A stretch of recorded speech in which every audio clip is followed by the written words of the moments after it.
One of the things I've realized is that there's so many chemicals in laundry detergent and the soaps out there. So I either make it myself, it's actually pretty easy, or I use my green fills. If you go to chantelrayway.com/soap, I'll give you my free recipe for laundry soap. Or if you just feel like buying one that's really clean and not filled with tons of chemicals, you can get it there. chantelrayway.com/soap. Hey guys, I'm on my way home from being on national TV talking about intermittent fasting, and I'm answering the question, does intermittent fasting help you lose weight? Maybe you guys have tried intermittent fasting and lost some weight, but now you might just be stuck in a rut where you're not losing as much as you want. Well, I've interviewed over 1,000 thin eaters, and I've learned that intermittent fasting is just one of the tools they use. But there's so many more. There's 9 other principles that they use to stay thin. To get out of your rut, click here to watch this free video. Hey guys, welcome to today's episode, and we have Debora Wayne, and she is the founder and CEO of the International Chronic Pain Institute. But today our title is What to Do If You're Stuck in Your Weight Loss and have tried everything and can't seem to lose weight. So Debora, welcome. Tell listeners a little bit about yourself. Thank you. I'm so happy to be here. Hi, everyone. So I'm Debora Wayne. I am the founder of the International Chronic Pain Institute. And my specialty is helping people who have been suffering from pain of all kinds, chronic physical pain, emotional pain like anxiety, which we all know now, anxiety, depression, panic attacks, and trauma from the past or from accidents or injuries. And then also the kind of pain like when you've been struggling with your weight for years and you can't get your body the way you want it to be, or the pain of binge eating, yo-yo dieting, and the burnout, the exhaustion that comes from all of this. And I've just been helping men and women for many years now in 150 countries and have helped thousands of people get their energy back and meet their goals and dreams and get their lives back on track. Awesome. So what are some things that you need to do if you want to get rid of yo-yo dieting and kind of just being stuck in that rut and you feel like you've tried everything? What are some practical things that people can do? Well, there are really 3 areas when I work with people that I address, Chantel, that I have found it's absolutely necessary if you really want to get to the root and not just keep looking at the symptoms, because the symptoms are never the root of the problem. So first we have to look at our mind. We know from science that everyone is thinking 60,000 thoughts a day, minimum. That's a hell of a lot of thinking. Mm-hmm. And if your thoughts are all about what you don't want, I don't like my body, I don't want this, you're focused on the negative, on what you don't want, you will actually put energy into the very thing you're trying to get rid of. And all of my work is based on the fact that everything is energy, and nobody's talking about this. They're just looking at pounds and calories and foods, and we have to look at it more as energy. So your thoughts are energy, and they're a force as real as electricity. So we have to start to drop away the thoughts that are focused on what you don't want and start focusing on what you do want and what's possible for you, and ask different questions. So instead of why can't I lose weight, start asking a new question. Number 1, what is possible for me? What is possible? How can I envision myself, my body, my life? All right, that's number 1. Number 2, we must examine the emotions. And this is much bigger than people recognize, especially when it comes to food and weight. Emotions are energy in motion, but most people have certain emotions they do not want to feel. So what do? They try to stop, suppress, repress, deny, stuff those emotions down. And one of the easiest ways to do that is to eat, and cover them over and try to self-medicate. But this will never, ever get you where you want to go. And so we have to examine and find how we're stuffing those emotions and learn to release emotions. It's easier than you think, much easier than you think. So I teach people all the time how to release these damaging thoughts, release these damaging emotions, and people literally can shift overnight just from those 2 things. Now, the third area, and this is my real superpower specialty, is when we work in the energy field around the body. And this is what's so interesting, and it's a frontier area of new science. And so it's unfamiliar to a lot of people. But again, everything's energy, and you have a field of energy and information that surrounds your body. And it's like having a recording device that's been turned on your whole life, and it imprints all of your experiences. And some of the things that have happened to you since you were very little that you don't even remember have affected you. And these things can really cause the damaging thoughts, the emotions, the low self-esteem, the reasons we eat, but they're unconscious reasons. It can cause us to even have protection. So for example, I've worked with a lot of people, Chantel, who have had abuse of some kind, sexual abuse, emotional abuse, physical abuse. And it's very interesting, but when I see weight that won't come off, that's often my first suspicion, because literally as a way of protection from people who harmed them and hurt them, either physically or mentally or emotionally or all of the above, people will put on weight and carry weight as padding, as protection against those that have harmed them.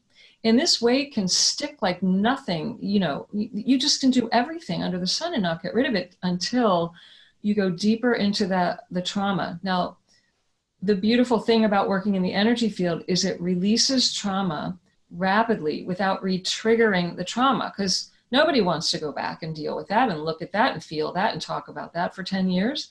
People just need it released more rapidly.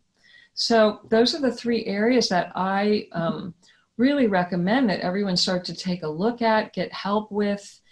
And you've got to do all three, in my opinion, my professional opinion, because I've worked with people who, oh yeah, I'm a positive thinker and I say affirmations and all, but they're still stuck. Because they've not gotten to the deeper emotions. And that's... Let's talk about you personally, because you're extraordinarily thin. Like, you are super, super thin. So talk about, which I would like, I hope you think of that as a compliment, because if anyone ever said to me, you are extraordinarily thin, I'd like run up and hug them. So I want you to know that's a very high compliment. Well, you'll find this interesting. So my nickname when I was little, my nickname, you ready for this? Butterball. Oh, so really? I had rolls of fat, and they thought it was funny. so cute, and nobody said you were thin. That's funny.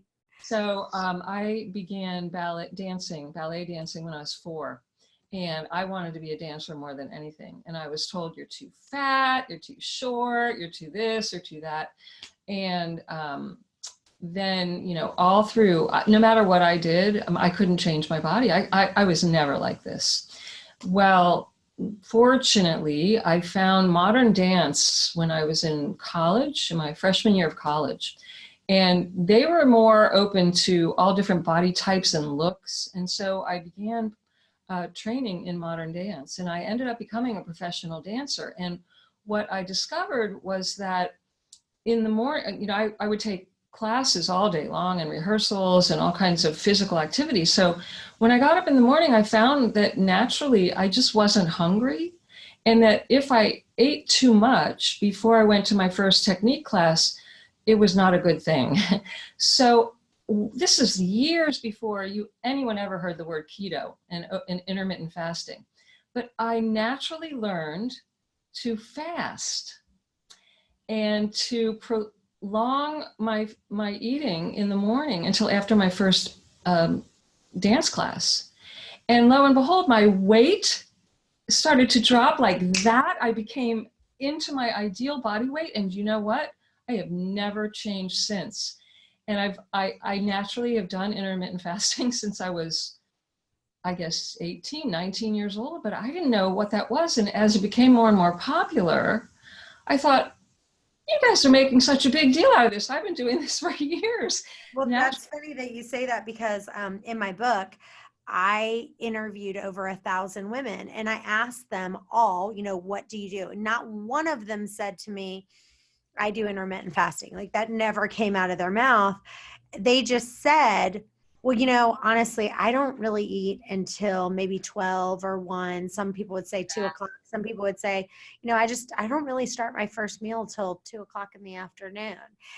But they never said they did intermittent fasting. They didn't even know they did intermittent fasting because they never read a diet book, and that's just what they naturally did. Exactly. And every one of them said, I only eat 2 meals a day. Like maybe I Okay. might only eat 1 meal a day. Like if that 1 meal I'm full and I'm not hungry for dinner, I just don't eat dinner. And so it was like, bling, bling, bling. That's when I decided to write my book, because all these women who were thin just kept saying the same thing. Yeah, So count me in. That's exactly my story. Exactly. I also had been studying Ayurveda, and it impressed upon me, you eat when you're hungry. You don't just eat to eat. I kept hearing all the, oh, breakfast is the most important meal of the day. And I grew up in a medical family. My father was a doctor, and my mother and father literally yelled at me at almost every meal because I didn't eat like the rest of the family. And I listened more naturally to what my body wanted. And I've always been highly sensitive to my physical body and given it what it needed.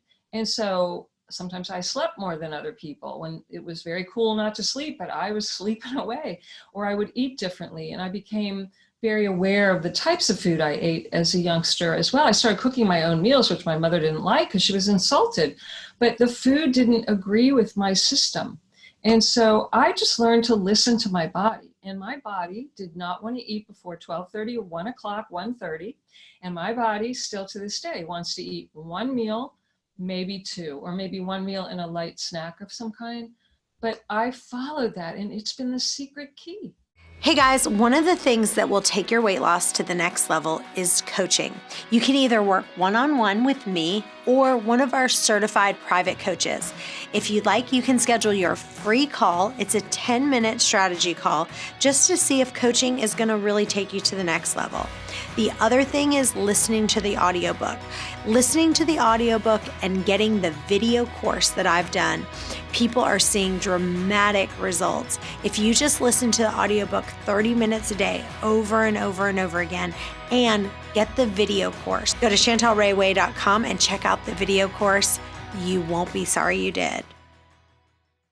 Hey guys, I want to tell you about a great product that you absolutely cannot live without, and it's called Digest Aid. When you're stressed, you might not be able to produce as much stomach acid. And if you're eating a little more right now and you're stressed, you need help to digest your food.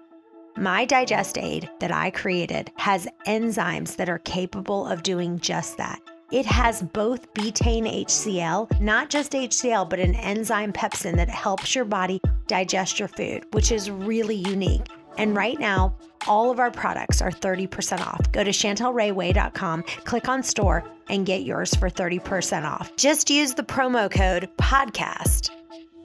I don't know about you guys, but I've been doing a ton of cooking lately, and I've been having so many new recipes. Go to chantelrayway.com/free recipes to get the best kale dressing recipe you'll ever have, the dairy-free artichoke dip that you will love for completely free. I also want to give you my entire free smoothie book that has the best smoothies. One of the things that can help you lose weight is just to replace one of your meals with an amazing smoothie. So if you're eating 2 meals, just make one of them a smoothie.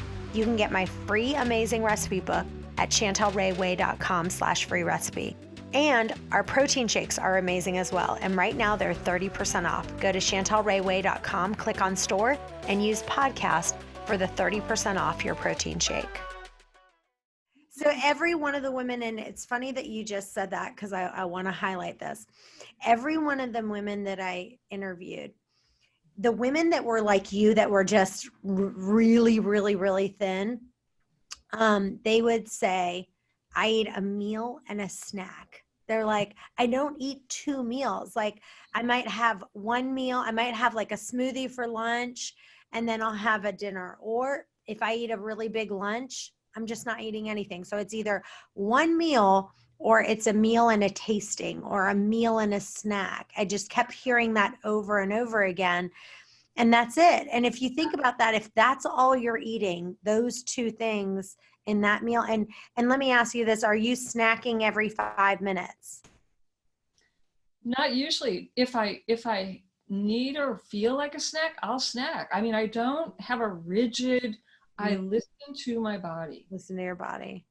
Whereas years ago, before all of this naturally occurred, I was measuring food. I was obsessed with food. My father was like that too, just obsessed with counting calories, obsessed with different diets. I'll never forget when we all ate grapefruits all day long, thinking, you know, it was just crazy the things we tried.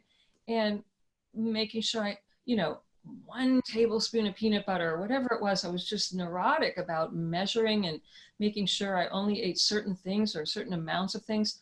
I don't worry about that now at all. I eat if I'm hungry. Do you ever feel like you're depriving yourself, or do you just say, no, I'm eating what I want?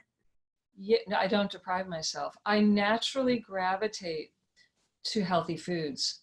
I don't crave junk food. I haven't for years. I used to years ago before all this. But the big things I found actually is when I started releasing the emotional pain in my life, I started doing this energy clearing.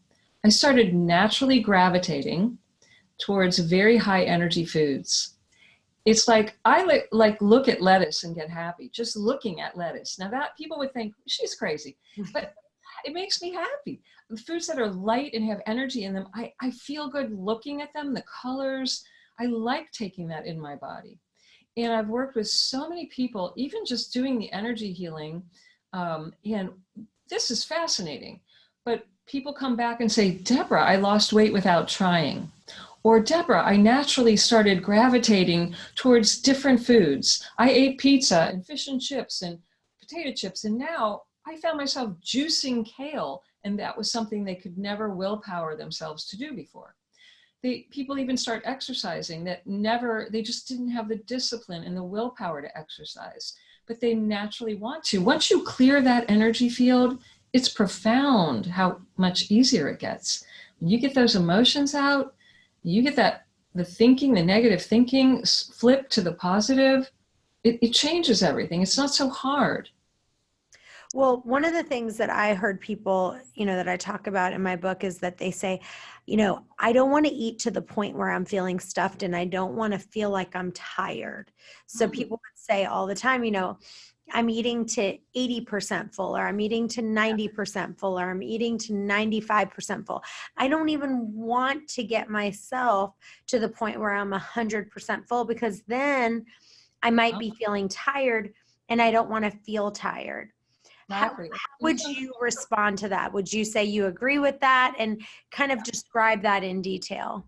Yeah, no, absolutely. I think the key is to eat to 80% full, whatever that means. But everybody knows when they're done, but they don't listen.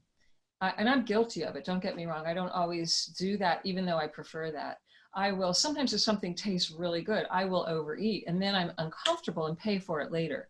It's a matter of, being comfortable in your body and learning to have a really deep, intimate relationship with your own body. And the body's different every day.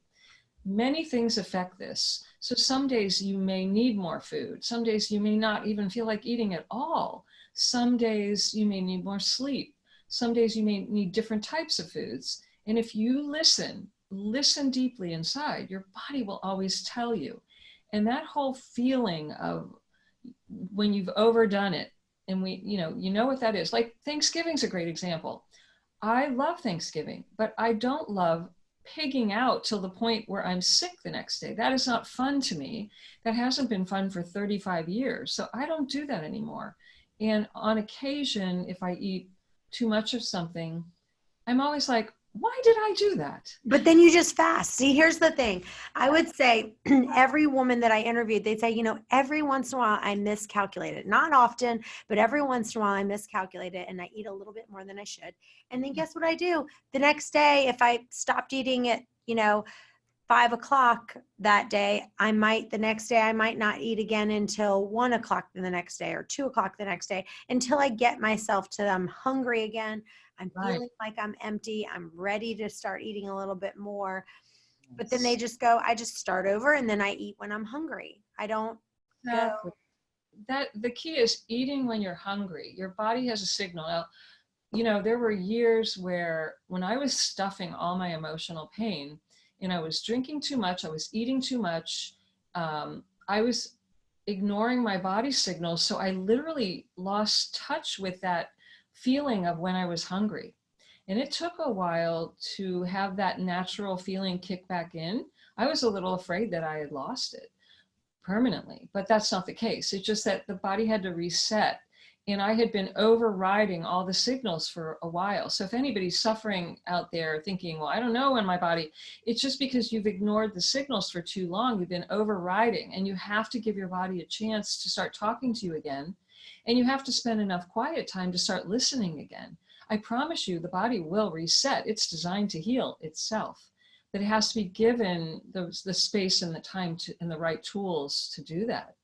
So let's do some self-talk. Let's, obviously with COVID-19, the stress is extremely high. I'm hearing people joke. I don't know if you've heard this on the internet and heard people say that they've gained the COVID-19, like they've gained 19 pounds. They're gaining the COVID-19. They've gained 19 pounds. And so I would like you to walk us through kind of the positive self-talk.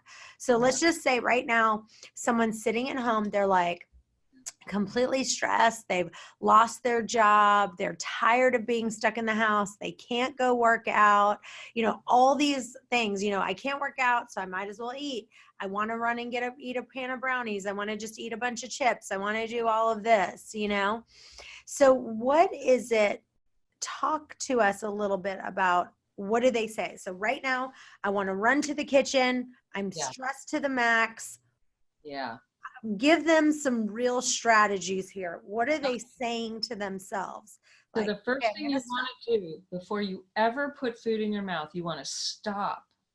You want to look at the food, and you want to close your eyes and go inside and ask yourself, am I really hungry? That's the first thing. Am I really hungry? And the second question is, how am I feeling right now? I want you to start to practice stopping, asking, and internally listening. How am I really feeling right now? And then saying, I love myself enough to take care of myself in positive ways. I love myself enough to do what's best for me. Is eating this brownie a loving act or not? It's as simple as that. Is eating this a loving act? Now, if your body's hungry and you need nourishment and you're ready to eat, and it would be healthy for you to eat, then you eat. If all you have in the world to eat is a brownie, you eat the brownie. But I suspect that's not the case. And so what probably it is that you're freaking out because you're in the future, telling yourself a scary story about something that hasn't happened yet. So what I want you to do is stop and look around and say to myself, I'm safe. Just for today, I have a roof over my head. I have enough food. I am safe. Nobody knows what's happening 2 minutes from now. We never knew. We never knew. That's right. But COVID-19 is making us aware of that. And this is a wake-up call for the planet. No one ever had control of the entire future. But COVID-19 is making us aware we don't have control. So the C word, see, it's about getting creative and connecting and calming down. So I want you to stop. I want you to look around. I want you to say, I am safe. Just for today. All I have is today. Is this a loving act to eat this food? How am I feeling? And then I want you to go look in the mirror and look yourself in the eye and say, you are beautiful. I love you. I care about you. I'm here to support you. And I want you to look at yourself as if you're meeting someone for the first time. And really start to be gentle with yourself and speak to yourself like you would a really close friend. Would you want your close friend to shove a pan of brownies down her throat if she was upset? Probably not. You'd calm her down. You'd give her a hug. You'd say something kind. I want you to start doing that to yourself. I love that. That is great advice. Thank you so much for that. Well, this has been amazing. Anything else that you want to tell listeners that you can think of that we didn't already talk about? I do. I'd like to share that how important it is to do deep belly breathing. for many reasons. If you start to breathe deep in your low belly, below the belly button. See, most people breathe up in their chest, especially when they're afraid and anxious and feeling out of control. They'll hold their breath, or they'll stop completely and they'll breathe short in the shallow. I want you to lay down on the floor and put a book on your belly and practice making that book go up and down, because your low belly is moving and you're breathing into your low belly. There's several reasons for this. This will activate the vagus nerve, which is known as rest and digest.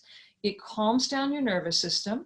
It will slow down your mind, your fears, and it will actually, it's interesting. It will actually, you might have confused the emotion of fear with hunger. This will flip that for you.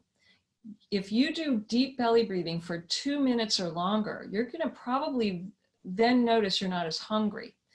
The other benefit is it starts to tone your stomach muscles, which we all need right now because we're sitting more than normal. And it's going to slow down your breathing, lower your blood pressure, help you with sleep.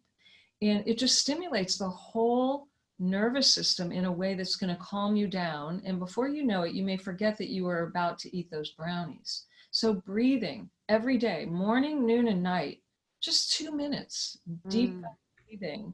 And anytime you feel anxious, or even if you know you're about to eat those foods, go in the other room and do 2 minutes of belly breathing and see if you're still hungry after that.